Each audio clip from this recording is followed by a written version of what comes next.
বৈশাখীর তাণ্ডবে লণ্ডভণ্ড হয়ে গেছে ব্রাহ্মণবাড়িয়ার কসবা উপজেলা। ঝড়ে অন্তত ৩০টি বাড়িঘর আংশিক ক্ষতিগ্রস্ত হয়েছে, ভেঙে পড়েছে ৩ শতাধিক গাছপালা। পাশাপাশি একটি মোবাইল টাওয়ার ধসে ব্যাহত হচ্ছে যোগাযোগ ব্যবস্থা। অনেক ক্ষতি হয়েছে, হ্যাঁ, অনেক দূরে জোরতোয়ান হয়েছে। গাছ বিড়ি ঘর দুয়ার ওয়াল মোয়াল সব কিছু বইরা ফেলাই দিছে।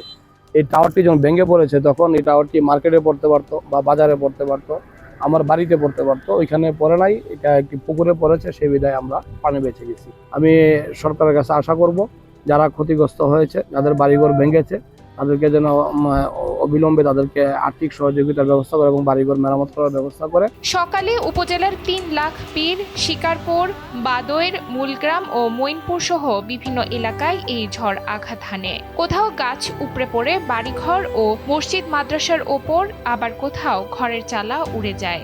বিদ্যুৎ লাইনের ক্ষতিতে বিভিন্ন এলাকায় বিদ্যুৎ সরবরাহ বন্ধ রয়েছে, তবে কোনো হতাহতের খবর পাওয়া যায়নি। জলাবদ্ধতার কারণে ভিজে যাচ্ছে। আমি আপনার মাধ্যমে ঊর্ধ্বতন কর্মকর্তাদের দৃষ্টি আকর্ষণ করব, আধুনিক শহরে এখন দেশ রূপান্তরিত হচ্ছে, সেই সাথে সাথে ব্রাহ্মণবাড়িয়া যেন ড্রেনেজ ব্যবস্থা পরিবর্তন করে বা আরও উন্নত করে এই জলাবদ্ধতা নিরসন করতে পারে বা নিরসন করে, সেই দৃষ্টিকোণ করে।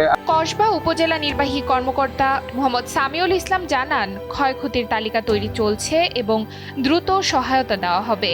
এদিকে টানা বৃষ্টিতে ব্রাহ্মণবাড়িয়া শহরে জলাবদ্ধতা দেখা দিয়েছে। চরম ভোগান্তিতে পড়েন নগরবাসী ও পরীক্ষার্থীরা। ব্রাহ্মণবাড়িয়া থেকে মীর মোহাম্মদ শাহিনের পাঠানো তথ্যচিত্রে ডেস্ক রিপোর্ট নুসরাত তালবিয়া।